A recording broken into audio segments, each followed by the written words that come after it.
सुप्रभात बच्चों। आशा है आप सभी ने लाइव क्लास के माध्यम से काफ़ी शिक्षण कार्य में ध्यान दिया है और अध्ययन किया है। आज वीडियो सेशन के माध्यम से हम आपको एकांकी संचय पाठ के अंतर्गत संस्कार और भावना नामक एकांकी का अध्ययन कराएंगे और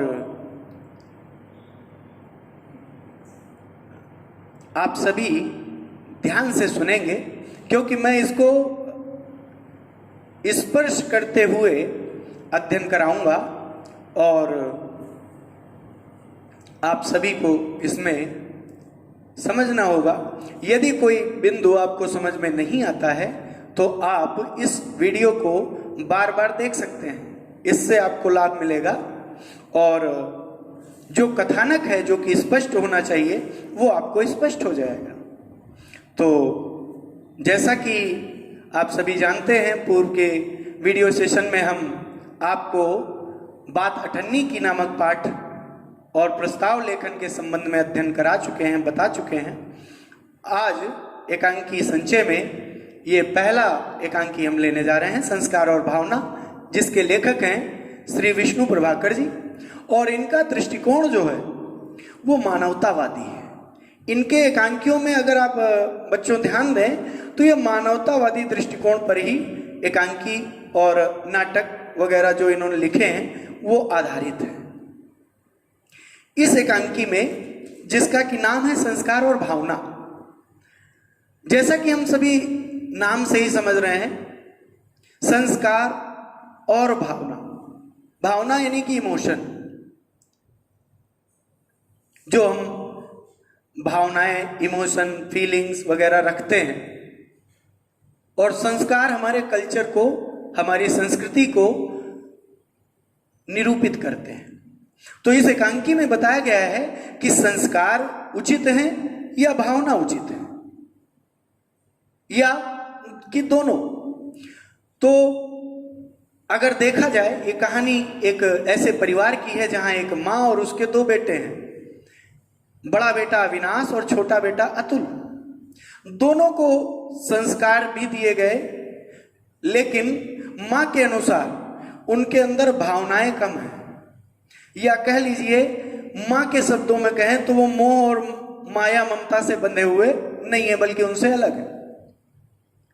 और इसका कारण कोई और नहीं बल्कि उन दोनों के पिता हैं, क्योंकि वो भी अपने बच्चों की तरह ही निर्मोही थे।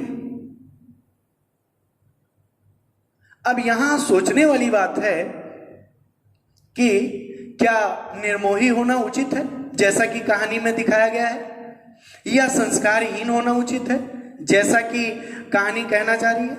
तो मैं ये तो नहीं कहूंगा, क्योंकि संस्कार तो बच्चों बहुत कुछ हैं। अगर हम गुड मॉर्निंग, गुड आफ्टरनून करते हैं तो ये भी अच्छे संस्कार हैं। तो सारे संस्कार गलत नहीं, लेकिन सारी भावनाएं भी अच्छी नहीं है। कुछ भावनाएं अच्छी होती हैं, उनको हम अच्छा कह सकते हैं, जो मानवोचित हैं, जो मानव के लिए उचित हैं, उन भावनाओं पर हमको विशेष बल देना चाहिए, जो किसी मानव की बुराई न करें वरन उसकी भलाई करें। उस भावना के लिए अगर कोई संस्कार आने आता है तो उस संस्कार को छोड़ देना चाहिए। बस यही ये एकांकी कहना चाहता है। ये एकांकी यही कहना चाहता है। सारे संस्कार बुरे नहीं हैं। कुछ संस्कार कभी कभी किसी ऐसी मानवीय भावना को ठेस पहुंचाते हैं जो मानवीय भलाई में दैवीय गुणों से ओतप्रोत है। उस समय पर हमें उन संस्कारों का त्याग करना चाहिए। बस यही इस कहानी का उद्देश्य है, यही कहानीकार इस कहानी के माध्यम से बताना चाह रहा है, जो मैं आपको अब कहानी के माध्यम, कहानी का कथानक बता करके समझा दूंगा। तो होता क्या है कि माँ का बड़ा बेटा अविनाश अपनी मन मर्जी से एक बंगाली नव युवती से विवाह करता है, और चूंकि माँ को ये बात अच्छी नहीं लगी, ऐसा मानकर, या अच्छी नहीं लगेगी ऐसा जानकर, ऐसा अनुभव करके वो परिवार से अलग रहने लगता है। हालांकि क्या माँ ने उसको निकाला या वो माँ से लड़ झगड़ कर निकला, ऐसा एकांकी में कहीं कोई वर्णन नहीं है। बस ये है कि वो विवाह करता है और अलग रहने लगता है। माँ को यही दुख होता है कि मेरा बेटा मुझसे अलग रहता है, क्या किया जाए, कुछ कर भी नहीं सकती। क्यों? क्योंकि उसके संस्कार उसके आड़े आ जाते हैं। जब भी वो उन संस्कारों को तोड़ना चाहती तो तोड़ नहीं पाती। उसको लगता है कि नहीं, यही संस्कार किसी परिवार की मर्यादा से जुड़े हैं, इनको तोड़ा नहीं जा सकता। और यही बात सोच करके वो हर बार रुक जाती है। लेकिन एक दिन क्या हुआ कि वो अपने किसी जानकार, किसी परिचित कुमार के घर गई। अब वो परिचित उसका पड़ोसी भी हो सकता है उससे दूर हो, लेकिन इतना निश्चित है कि वो उसका परिचित रहा, क्योंकि माँ वहां जाती हैं और उनके घर में जो उनकी मिसरानी यानी मेड या आया या सर्वेंट या नौकरानी, जो भी आप कहें, हिंदी भाषा में नौकरानी शब्द का प्रयोग नहीं किया गया है, उसके लिए मिसरानी शब्द का प्रयोग किया जाता है, जिसका सीधा मतलब हम लोग निकाल लेते हैं कि भाई ये नौकरानी। तो उसके द्वारा पता चलता है, क्या पता चलता है कि माँ का बड़ा बेटा अविनाश बहुत बीमार रहा, उसको हैजा हो गया था, वो मरते बचा, और उसकी पत्नी ने जी जान से उसकी सेवा की, इतनी सेवा की कि उसने अपने पति को प्राणों को बचा लिया, मौत के मुंह से निकाल लिया। और इस सेवा के उपरांत वह खुद भी थोड़ा सा अस्वस्थ हो जाती है। हालांकि ये बात बाद में पता चलती है। कैसे? मां ये बात सुन करके आती है और अपनी छोटी बहू उमा से बताती है। उमा कौन है? तो वो है छोटे बेटे अतुल की पत्नी। उमा गौरवर्णा है और वह अपने पति और सास दोनों से प्रेम करती है, उन दोनों के प्रति उसकी निष्ठा है। उसे अपनी मां, अपनी धर्म की मां यानी सास का दुख सुन करके बड़ा कष्ट होता है। वो कहती है कि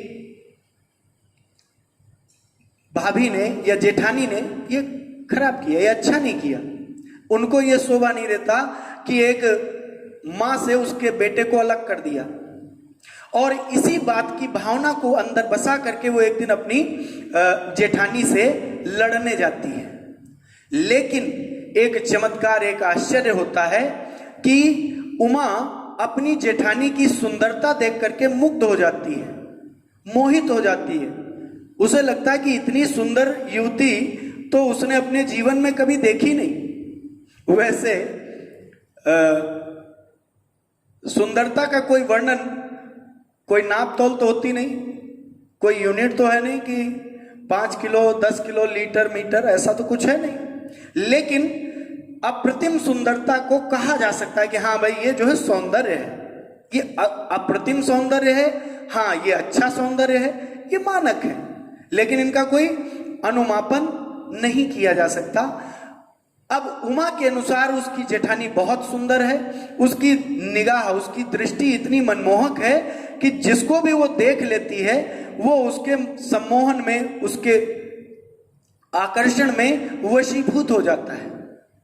और उसकी जेठानी ने उसको पहले तो शिष्टाचार किया, लेकिन जब उसको पता चला कि ये तो मेरी देवरानी है तो उसने प्रेम से उसको गले लगा लिया और कहा कि आओ अंदर चलकर बात करते हैं। हालांकि उमा के अंदर अपनी सास को लेकर के क्रोध था कि मेरी सास इनकी वजह से ही दुखी है, तो वो उनसे बात कहती है कि आपने एक माँ को कष्ट दिया। हालांकि जेठानी कहती है कि भाई देखो, एक ये बात सही है कि माँ और बेटा इन दोनों को अलग करना गलत है। एक माँ के लिए एक बेटा सबसे ज्यादा प्रिय है, लेकिन अगर बात एक पत्नी की जाए, एक पत्नी के लिए उसके पति से बढ़कर के कोई भी मूल्यवान वस्तु, कोई भी मूल्यवान प्राणी इस दुनिया में नहीं है। इसलिए मैं अपने पति की आज्ञा के अनुसार, मैं उनकी इच्छा अनुसार वही करती हूं जिससे उनको दुख ना हो। शब्दों में नहीं है, सार जो भाव है वो बता रहा हूं आपको। भाव तो वो कहता है, सॉरी, वो कहती है कि अपने पति से अलग रहना ये अच्छी बात नहीं, ये ठीक नहीं है, इसलिए मैंने अपने पतिव्रत धर्म का पालन किया है। क्या तुम अपने पति को छोड़ सकती हो? लेकिन उमा तो इसकी कल्पना भी नहीं कर सकती, और इसलिए वो वहां ज्यादा देर न रुक करके तुरंत चली आती है। और यही बात उसने अपनी धर्म की मां यानी अपनी सास से तब कही जब वो कुमार के घर का हाल बताते हुए रोती हैं कि सब मुझी को दोष देते हैं, सब मुझे ही जो है गलत कहते हैं। क्यों कहते हैं? क्योंकि अविनाश की प्राण संकट में थे और उसकी पत्नी ने उसके प्राणों की रक्षा की। अच्छा, मां अविनाश की पत्नी को स्वीकार क्यों नहीं कर पाती? तो उसका वर्णन भी एकांकी में दिया गया है, उसको भी बताया गया है कि वो जो अविनाश की पत्नी थी वो बंगाली थी और विजातीय थी। हालांकि इस जात पात, इस धर्मवाद का कोई मतलब नहीं है, जहां मानव मन मिले वहां विवाह हो जाता है। एकांकीकार ने इन शब्दों को प्रयोग करके समाज में व्याप्त जातिवाद पर एक कठोर प्रहार किया है। वो कहना चाहता है कि प्रेम की भावना किसी जाति, किसी धर्म से बंधी नहीं है, वो स्वतंत्र है, वो किसी से भी हो सकता है और उसको रोकना भी गलत है। यही कहानी, यही कथानक एकांकीकार बताना चाह रहा है कथानक के माध्यम से कि प्रेम की भावना सर्वोपरि है, उसका किसी से कोई लेना देना नहीं, वो तो सर्वश्रेष्ठ है। ईश्वर के 4 श्रेष्ठ गुणों में से एक प्रेम भी है। तो मां कहती है कि सब मुझी को दोष देते हैं। क्यों? क्योंकि मैंने अपने बेटे को स्वीकार नहीं किया, अपनी बहू को स्वीकार नहीं किया, जबकि मेरी बहू ने मेरे बेटे को, जब हैजा हो गया, हैजा बच्चों एक बीमारी थी उस समय, जिस समय एकांकी लिखा गया है, उस समय बहुत खतरनाक बीमारी होती थी। तो इसमें डिहाइड्रेशन हो जाता, मतलब पानी की कमी हो जाती थी, और पानी की कमी के चलते व्यक्ति की मौत हो जाती थी, क्योंकि वो कुछ भी करे, पानी पिए या ना पिए, पानी टिकता ही नहीं था और वो अपना दम तोड़ देता था। तो ये बीमारी बड़ी खतरनाक थी उस समय। आज के समय में ऐसा नहीं है, आजकल तो इसको ज्यादा कोई मानता ही नहीं, इतना किसी को हो भी जाए तो ठीक हो जाता है। लेकिन उस समय जब इसका कोई इलाज, कोई ट्रीटमेंट नहीं था, तब के समय में उस बहू ने अपने पति की रक्षा की, प्राणों को बचा लिया, और एक नौकरानी ने उसकी तारीफ की कि बहू ने तो अपना कर्तव्य निभा दिया। अब ये सुन करके कि भाई उसको बहू भी मान लिया लोगों ने और मैंने बहू नहीं माना, ये अपराध बोध की भावना उसके मन में पश्चाताप जगाती है। लेकिन अभी भी वो संस्कारों में जकड़ी है। क्यों? क्योंकि वो खुलकर कुछ कह नहीं सकती। तब उमा ने जब उसको ये बात बताई कि एक दिन मैं भी गई थी और मैंने भी उनसे लड़ाई की और कहा कि तुमने माँ और बेटे को अलग कर दिया, ये अच्छा नहीं किया, तो मां को यह जानकर आश्चर्य हुआ कि तुम वहां गई थी। अरे, तो उमा कहती, हाँ माँ जी, जब आप एक दिन बहुत दुखी थी तब मैं वहां उनसे लड़ने गई थी आपके लिए, क्योंकि उन्होंने आपका दिल दुखाया है और मैं आपको दुखी नहीं देख सकती थी, इसलिए मैं उनसे लड़ने गई थी। अच्छा, तब फिर उमा ने वही बातें बताई जो मैं अभी आपको बता चुका हूं कि कैसे क्या क्या बातें हुई। हाँ, इसके बाद उमा ने एक बात और भी बताई। क्या? कि अतुल भी वहां मिलने जाते हैं। किससे? अपने भाई से। ये बात किसने बताई? ये बात अविनाश की ही पत्नी ने, यानी उमा की जेठानी ने उमा से बताई, और ये भी साथ में स्पष्ट किया कि वो यहां मुझसे या अपने भाई से मिलने नहीं आते, बल्कि वो कार्यालय के काम से आते हैं। दफ्तर यानी कि कार्यालय यानी ऑफिस वर्क या दफ्तर के काम या कार्यालय के कार्य से यहां पर आते हैं। वो अपने भाई से या अपनी भाभी से मिलने नहीं आते।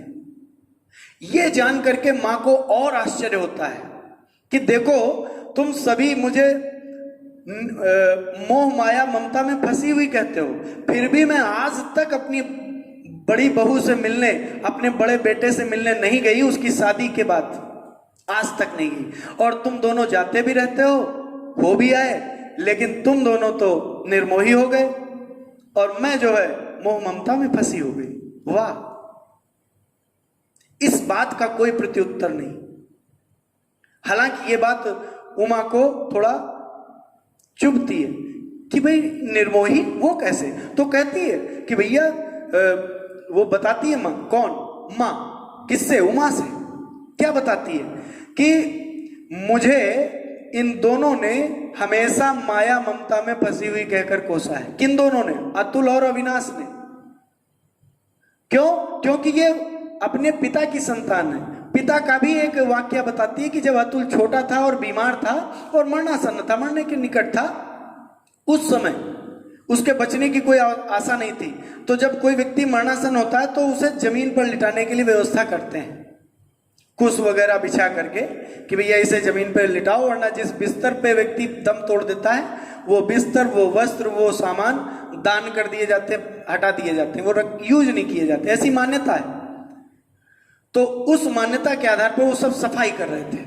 लोगों ने देखा तो आश्चर्य किया, अरे कैसा बाप है, इसे अपने बेटे के प्राणों के लिए जरा भी मोह नहीं, कैसी निर्ममता से ये नीचे की सफाई कर रहा है, इसके आंखों से आंसू तक नहीं टपकते। और उसी निर्मम बाप के ये दोनों बेटे, तो इनसे मैं कैसे ममता और मोह की उम्मीद कर सकती हूं। ये बात सुन करके उमा को थोड़ा खला और चुभा भी, लेकिन वो करे क्या बेचारी, क्योंकि उसके पति हैं, वो अपने पति से भी प्रेम करती है तो कह नहीं सकती।